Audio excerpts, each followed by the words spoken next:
قبل ما ابدا الفيلم ما تنساش تصلي على النبي في التعليقات وتشترك في القناه لو لسه ما اشتركتش وفعل الجرس عشان يوصلك كل الافلام الجديده. ويلا بينا على الفيلم.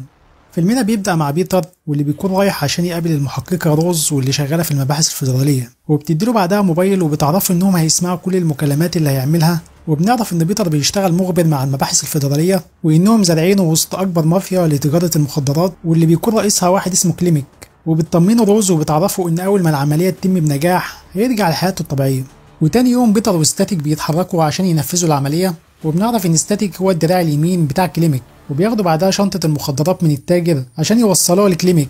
وساعتها روز ورجالتها بيكونوا جاهزين عشان يقبضوا عليهم اول ما يسلموها لكليميك وهو متلبس، لكنها بتتفاجأ وهم ماشيين ستاتيك بيغير اتجاهه فجأة وبيقولوا ان هو لقى مشتري عشان يبيعوا المخدرات ليه. وبيتر بيبقى محتار لانه مش عايز يفضح نفسه ومش هيقدر يمنع ستاتيك انه يبيع المخدرات قبل ما يوصلوها لكليميك ويقبضوا عليه متلبس. وروز بتبقى محتاره لان مش ده اللي اتفقوا عليه مع بيتر. واول ما بيروحوا عشان يقابلوا المشتري واللي كان متفق مع ستاتيك انه يشتري نص الكميه اللي معاهم، الا انه بعد كده غير كلامه وطلب منهم انه يشتري الكميه كلها، فبدأ ستاتيك يشك فيه وكان باين على المشتري انه متوتر جدا وقلقان.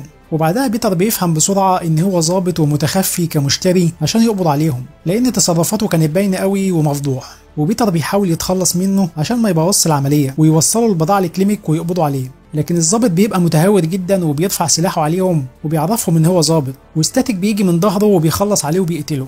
وبيتر بيبقى متضايق جدا وبيقول له ان قتل ظابط شرطه في المكان بتاعهم هيعمل له مشكله كبيره، وبيقول له ان هو محتاج يشم هوا وبيطلع بره. وساعتها روز بتسمع ضرب النار وبتعرف ان الظابط اتقتل، ولما بتبلغ رئيسها في الشغل بيطلب منها تنسحب من المهمه وتسيب بيتر وتمشي، وفعلا بتعدي من قدامه ولا كانها تعرفه. فبينصدم بيتر وبيعرف ان هو لوحده وان مفيش حد هينفعه. وبيروح بعدها بيتر عشان يقابل كليميك واللي بيكون متضايق جدا من اللي حصل وان شغلهم اتعرض للخطر بسبب الظابط اللي اتقتل، وبيقول له ان الشرطه مش هتسيبهم في حالهم وان احسن حل ان هو يدخل السجن عشان يبعد عنهم الانظار. وبيقول له ان هو يدخل السجن بتهمه تانية غير القتل عشان يدير الشغل بتاعهم من جوه السجن ويكمل بيع المخدرات زي ما كان متعود دايما. وبنعرف ان بيتر كان محبوس قبل كده بسبب تجاره المخدرات، وبنعرف طبعا ان روز هي اللي كانت طلعته من السجن وشغلته مخبر لصالحهم عشان يساعدوها في القبض على كليميك. وبيرفض بيتر في الاول لكن كليميك بيهدده انه لو ما عملش كده هيقتل بنته ومراته، فبيضطر ان هو يوافق لان ما قداموش حل تاني. وبعد ما بيمشي بيتر من عند كليميك بيتكلم بعدها مع مراته وبيعرفها اللي حصل، وبيبقى متضايق جدا وبيقولها ان هو هيضطر يدخل السجن لفتره وبعدها هيطلع ويتجمعوا تاني. وفي نفس الوقت ده بتروح رجاله كليميك وبيرموا جثه الضابط اللي اتقتل قريب من البحر، وبعد ما الشرطه بتلاقي الجثه وتشوفه بيظهر الضابط ادوارد، وبنعرف ان الضابط اللي اتقتل كان واحد من رجالته، وبيقول لهم ان هو كان متخفي وسط تجار المخدرات عشان يقبض عليهم. وتاني يوم بيروح للمكان اللي اتقتل فيه الضابط وبيلاحظ وجود كاميرات بره المكان، ولما بيشوف التسجيلات بيشوف بيتر وهو خارج من المكان وبيقرر يبحث عنه ويعرف مين ده وليه قتل الضابط. وبعدها بيروح بيتر وبيقابل روز والرئيس بتاعها واللي اسمه جون، ولما بيحكي لهم على اللي حصل وبيقول لهم ان كليميك عايزه يدخل السجن بيعرفوه ان الحل الوحيد انه يسمع كلامه ويدخل السجن عشان يقبض على افراد العصابه اللي جوه السجن، وبعدها يقدروا يفرجوا عنه بعد ما يخلص العمليه. وبنعرف انهم من مده شغالين في القضيه وعايزين يقبضوا على العصابه من زمان، لكن بيتر بيبقى متضايق جدا لانهم هم كمان عايزينه يدخل السجن عشان مصلحتهم وعشان يقبضوا على شبكه المخدرات اللي جوه السجن. وجون بيقول له انه ما قدموش حل تاني لان كليميك ممكن يأذي مراته وبنته وممكن كمان يقتلهم، وان ده الحل الوحيد عشان يخلص من كليميك للابد. وبيروح بعدها بيتر البيت وبيودع مراته وبنته وبيعرفها ان هي هتبقى امان وبيفهمها كل حاجه، وبتطلع صوفيا الاطباق كلها وبتتصل بالشرطه وبتقول لهم ان جوزها بدأ يتجنن وبيكسر كل حاجه في البيت وهي خايفه منه جدا. وبيتر بيكسر كل الاطباق وبعدها بيحضن مراته ويودعها، ولما بتوصل الشرطه بيخرج بيتر وهو مستسلم وبيسلمهم نفسه عشان ياخدوه للسجن بعدها، وبياخدوا رئيس السجن واللي اسمه جاك عشان يدخله الزنزانه بتاعته، واللي كان مفكره اول مره يدخل السجن وما يعرفش انه كان هنا قبل كده، واغلب المساجين عارفينه وبيسلموا عليه.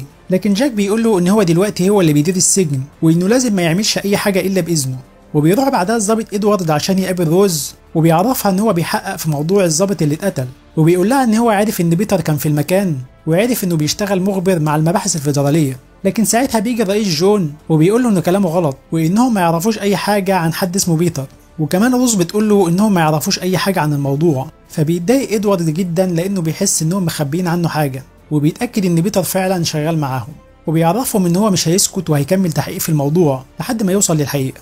وبعدها بيروح ادوارد للمحل بتاع صوفيا مرات بيتر وبيحاول يعرف منها اي معلومات عن بيتر، وبيعرفها ان هو بيحاول يساعده عشان يطلعه من السجن. لكن صوفيا مش بتقول له اي حاجه لان بيتر كان قايل لها ما تثقش في اي حد. وبعدها ادوارد بيسيب لها الكارت بتاعه وبيقول لها تكلمه اي وقت لو اكتشفت اي حاجه. وبعدها ادوارد بيروح للسجن وبيتكلم مع بيتر من غير ما حد ياخد باله، وبيبعت له واحد من المخبرين عشان يكلمه. وبعدها جون بيؤمر روز انها تبعت اي حد للسجن عشان يقتل بيتر ويوقفوا العمليه، لان تحقيق ادوارد في القضيه هيهدد مستقبل شغلهم في المباحث الفيدراليه. وبيقول لها ان ادوارد لو عرف ان الضابط اللي اتقتل بسبب شغلهم مع بيتر، هما الاتنين هيدخلوا السجن. وبنشوف في السجن بيتر واللي بيقابل زعيم العصابه المنافسه لعصابه كليميك، واللي بيكون اسمه فيليبس، واللي بيبقى مسيطر على بيع المخدرات جوه السجن، واللي بيكون مفكر ان بيتر جاي عشان يسيطر على التجاره جوه السجن وانه هيهدد شغلهم في المكان. وفيليبس ورجالته ومعاهم جاك بيضربوا بيتر وبيبقوا عايزين يقتلوه. وساعتها بيتر بيضطر انه يعترف لهم وبيقول لهم ان هو شغال مخبر تبع المباحث الفيدراليه، وانه شغال مع كليميك عشان يقبض عليه هو وعصابته. واول ما فيليبس بيسمع الكلام ده بيخلي رجالته يسيبوه لانه بيكره كليميك جدا وعايز يتخلص منه هو كمان، وبيوافق انه هيساعده عشان يبقى هو اللي مسيطر على التجاره في السجن. وتاني يوم بيروح بيتر وبيستخدم التليفون اللي في السجن عشان يتصل بروز وبيعرفها اللي حصل معاه، وبيعرفها ان ايامه في السجن بقت معدوده. لكن روز بتصدمه وبتقول له ان هي ما عادتش هتقدر تساعده حتى لو جاب لهم الادله على ادانه كليميك. وساعتها بيتر بينصدم لانهم هيتخلوا عنه بعد كل ده، وبيقفل المكالمه وبعدها بيرن على مراته. ولما بتقول له ان الضابط ادوارد وصل لها وسالها عنه، بيقرر بيتر انه يطلب منها انها تسلم التسجيلات اللي محتفظ بيها للضابط ادوارد عشان يثبت انه كان شغال مع المباحث الفيدراليه ويطلع من السجن.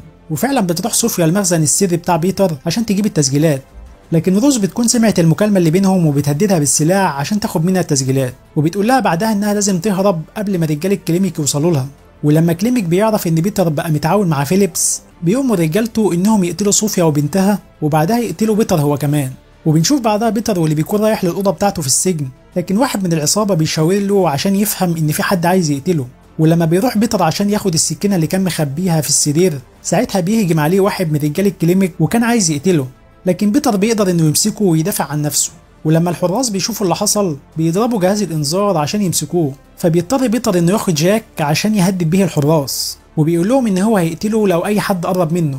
وبياخدوا بعدها وبيطلعوا لقمة برج السجن، وبيضرب جاك على دماغه لحد ما أغمى عليه، وبيستخبى بعدها عند أنابيب الغاز. وفي نفس الوقت صوفيا بتكون في البيت وبتشوف رجال الكليميك وهم واقفين مع بنتها، فبتاخدها وتجري جوه البيت بسرعة. وأول ما تدخل البيت بتجري وبتتصل بإدوارد عشان يلحقهم من العصابة، وبعدها العصابة بتدخل وبتحبس صوفيا وبنتها في الأوضة وبتكتفهم هما الاتنين. وستاتيك بيأمر اللي معاه إنه يكب بنزين عشان يولع في البيت كله، وساعتها بيوصل فعلا ادوارد للبيت وبيخلص على الراجل اللي بيكب بنزين. ولما بيسمع ستاتيك ضرب النار بياخد البنت وبيستخبي تحت السرير، واول ما يطلع ادوارد بيضربه ستاتيك بالرصاص في رجله، وبعدها بيطلع عشان يكمل عليه ويقتله. لكن ساعتها صوفيا بتكون فكت نفسها وبتلحقه قبل ما يقتل ادوارد، وبعدها ادوارد بيكمل عليه. وبعد ما بتسمع المباحث اللي حصل في السجن، الشرطه كلها بتحاصر المكان عشان يمسكوا بيتر وبيستعدوا عشان يقتحموا السجن، وجون بيبقى عايز يتخلص منه قبل ما يحكي قصته للصحافه. وساعتها بيتر بيشوف اللي بيحصل وبيقرر انه ياخد اللبس بتاع جاك ويلبسه هو سجن المساجين بتاعه، وبعدها بيقرب اسطوانه الغاز من الشباك، وبعدها بيفوق جاك عشان اول ما يشوفه بيمسك بيتر وبيخنقه. وساعتها بيتر بيقرب من الشباك عشان القناص يشوف اللي بيحصل ويقتل مدير السجن على اساس ان هو بيتر. واول ما القناص بيضرب النار، بيتر بيتحرك عشان الرصاصه تيجي في اسطوانه الغاز وبتفجر المكان كله وهو مستخبي تحت الحديد عشان ما يحصلوش حاجه. وبيفتكر ساعتها جون ان هو خلاص اتخلص من بيتر، وبعدها الاسعاف بيجي وبياخد بيتر على اساس ان هو جاك، لكن روز بتاخد بالها ان هو بيتر وبتركب معاه عربيه الاسعاف، واللي بتقرر انها تساعده لانها حاسه بالذنب انهم اتخلوا عنه، وبتديله السلاح بتاعها عشان ياخده بعدها ويهدد كل اللي في العربيه ويقدر يهرب. وروز بعدها بتروح وبتقابل جون، واللي بيقول لها ان عمرهم ما هيبقوا في امان الا لو قتلوا بيتر وتخلصوا منه. لكن ساعتها بيدخل ادوارد ورجالته عشان يقبضوا عليه، وبنعرف ان روز هي اللي اتفقت معاهم عشان يقبضوا عليه لانه كان السبب في كل اللي حصل.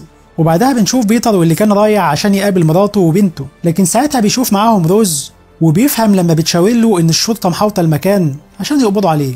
وبعدها بيروح له الضابط ادوارد وبيعرفه ان هو لازم يختفي لفتره لحد ما الدنيا تهدى، وبعدها يقدر يرجع لمراته وبنته، وفعلا بيقرر انه يعمل كده عشان يحمي عيلته. بس كده، وده كان فيلمنا النهارده. يا رب لو عجبك اعمل لنا لايك واشترك في القناه لو لسه ما اشتركتش وفعل الجرس عشان يوصلك كل الافلام الجديده. وسلام.